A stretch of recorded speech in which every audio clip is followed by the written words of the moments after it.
Պարոն Կարապետյան, այս ընտրարշավին շատ քաղաքական ուժեր են խոստանում փոփոխություններ բերել, սակայն ժողովուրդը հիմնականում ասում է բոլորը նույնն են։ Ինչ է անելու ուժը Հայաստանը, որպեսզի մարդիկ չասեն սա հերթական խոստումներ։ Այս ընտրարշավին հիմնական փոփոխություն բերողը հենց փոփոխություն բերելու ամբողջ միտքը մեր ուժն է առաջարկել, որ մեր երկրին պետք է ընդհանրապես որակական փոփոխություն։ Մեր երկրի առաջնորդների փոփոխություն ըստ նրանց մասնագիտական տվյալների,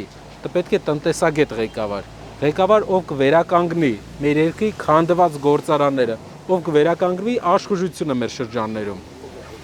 Դա է որակական փոփոխություն։ Մենք չենք ուզում մարդուն փոխենք մարդով։ Մենք ուզում ենք տնտեսագետին փոխենք ոչ մասնագետներին ճամփենք։ Պարոն Կարապետյան, բոլոր ընտրություններին մարզերում, ավելի շատ խոշոր համայնքներում շտաբներ են բացվում, քաղաքական կյանքը եռում է, ընտրություններն ավարտվում են եւ այդ ամեն ինչը վերանում է։ Այսինքն, որպես այդպիսին մարզային քաղաքականություն գոյություն չունի։ Մարզի բնակիչը ներառական չէ, մասնակից չի զգում իրեն երկրի կառավարման գործին։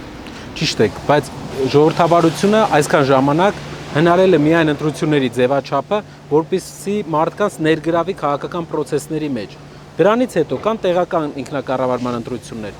Մարզային փոփոխությունների եւ մարզում մեր մասնակցության մասին կարող է ասել այն աշխատանքը, որ Տաշիր բարեգործականը արել է մարզում։ Մարզի ամեն համայնքում մենք ունենք կատարած աշխատանք։ Մարզում միշտ ներկա ենք եղել մեր սոցիալական ծրագրերով, ներդրումային ծրագրերով։ Եվ չեն կարող լքել մարզը մի պարզ պատճառով։ Մենք այս մարզից ենք։ Եթե ստիպված մեկ ոլորտ, որի վրա առաջիկա 5 տարիներին պետությունը ստիպված էր կենտրոնացնել առաջնահերթության կարգով ուշադրությունը, ապա որ ոլորտը կլիներ դա եւ որոնք կլինեին առաջին հայլերը։ Երկու ոլորտ։ Հնարավոր է։ Ասեք։ Երկու ոլորտը առաջինը տեսնում ենք, որ կրթության մեջ մեծ փոփոխություն է պետք։ Եթե մենք ուզում ենք ուժեղ երկիր ունենանք, պետք է ունենանք զարգացած կրթական համակարգ։ Երկրորդը իհարկե դա մեր գործարանների վերակառուցումն է, աշխատատեղերի ստեղծումն է։ Գործարանները, քանդված գործարանների տեղը մենք պետք է վերակառուցենք մեր արդյունաբերական պոտենցիալը։ Մեր մարզը միշտ հայտնի է եղել իր արտադրանքով։ Մեր մարզի ամենամեծ քաղաքն է ստեղծվել հենց արդյունաբերության հիմքի վրա մեծացել, դառել իր երկրի երրորդ քաղաքը։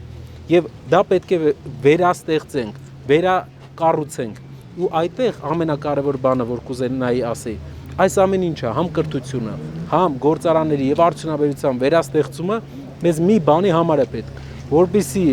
պատմության գիրք ուղարկենք Հայաստանում տարածված աղքատությունը, որպեսզի մասսայական աղքատությունը մեր կյանքից վերանա։ Լոռու մարզը աղքատ մարզ է, այն պատճառով, որ չկան աշխատատեղեր։ Ինչքան էլ մենք սոցիալական ծրագրեր անենք, բարեգործական հիմնադրամը աջակցի, եթե չկա աշխատանք, չկա բարեկեցություն։ Աշխատանքն է ճանապարհը եւ աշխատանքի մեջ ամենակարևորը արդյունաբերություն։ Մենք հիմա Ստեփանավանում ենք, Ստեփանավանում հիմնականում մենք տեսնում ենք туриզմի շեշտակի աճ, որովհետեւ պատմականորեն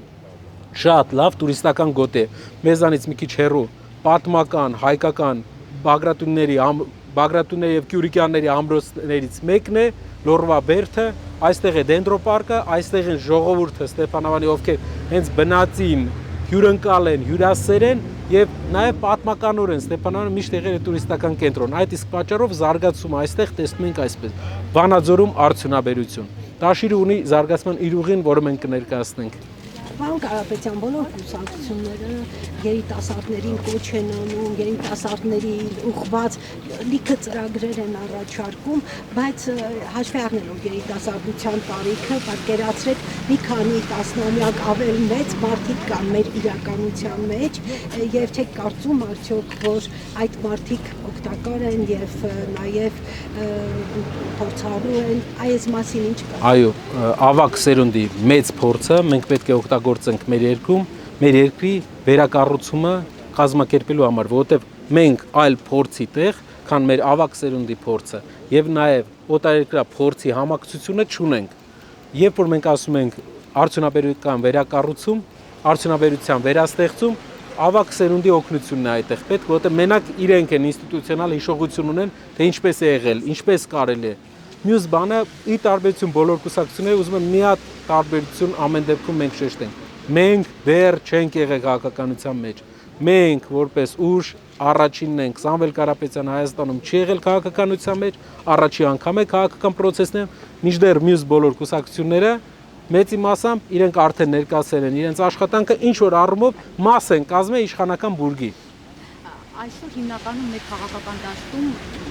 պայքարը քաղաքական ուժերի միջև տեղի ունեն ոչ թե գաղափարներով, այլ իրար դեմ։ Ինչով է ձեր կուսակցությունը տարբերվում, այսպես ասենք, քաղաքական աղմուկից։ Տեսեք, շատ եմ մտածել, ինչու են աշխարհի բոլոր խորհրդարաններում խոսում գործից, մեր մոտ իրար հետ կռվում։ Դա մեր տաքարյունության մասին է նաև խոսում։ Բարձր ինքնասիրության բարձր մակարդակի մասին է խոսում։ Սա լավ լուրը։ Վատ լուրը, որ որոշակի քաղաքական գործիչներ սա սարքել են տասնամյակով, սա սարքել են հիմնական քաղաքական դիվիդենդ շահելու միջոց։ Այսինքն կան ուժեր, կա ուժ կոնկրետ, որը մարդկանց անվանակելով, մարդկանց թիրախավորելով հասցեական ոչ թե ծրագրերով կարողացել է իշխանություն ունենալ։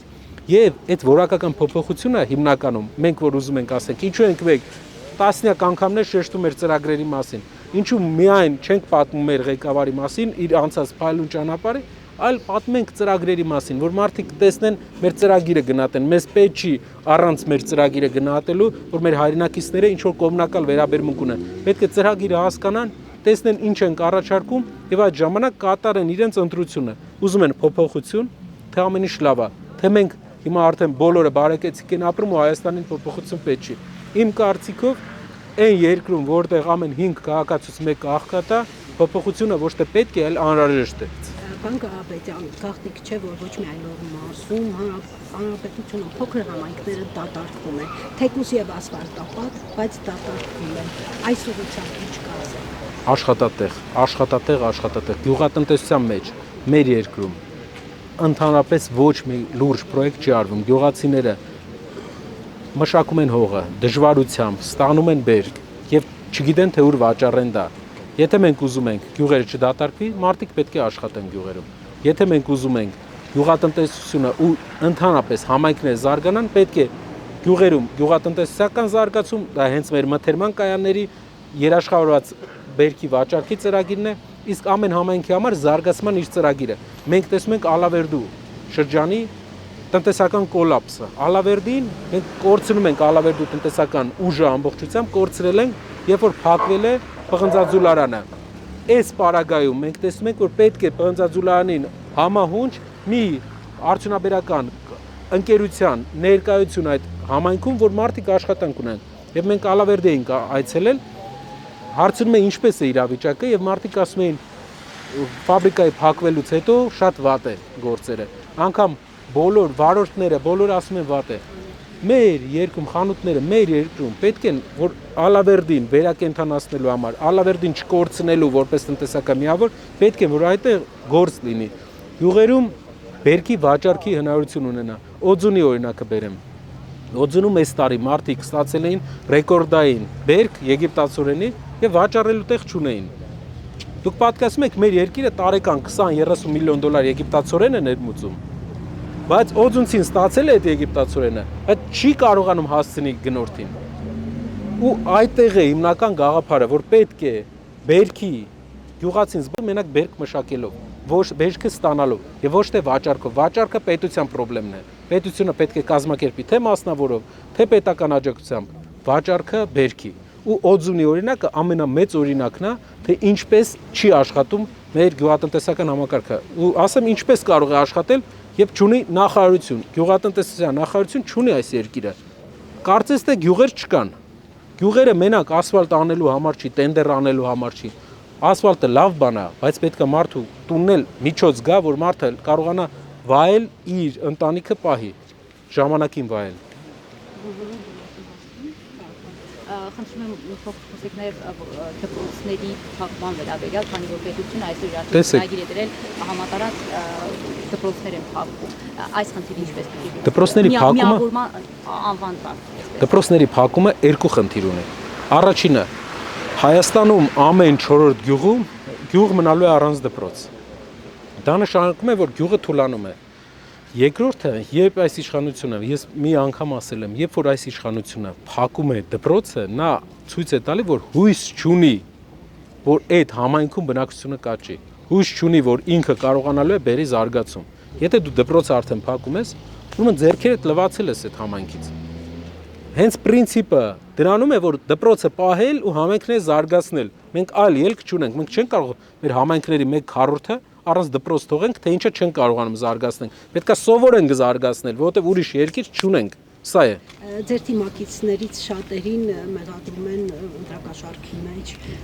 Այս մասին ինչ կասեք, ինչպես եք պայքարելու այս արատավոր երևույթի դեմ։ Եթե քաղաքացիական պայմանագիր կուսակցության տեղային կառույցների, համայնքապետերի, հեռախոսազրույցների մասին մեր հանրությանը հայտնի լինի, իրանք այնպիսի բաներ կլսեն,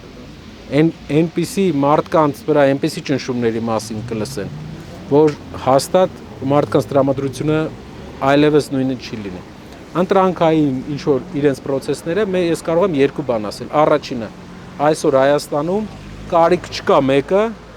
ինչ որ մարդկանց մոտիվացնի, որ գնան իշխանության դեմ, որովհետև մարդիկ հիասթափված են իշխանությունից, բնակչության մեր ժողովրդի 70-ից 75%-ը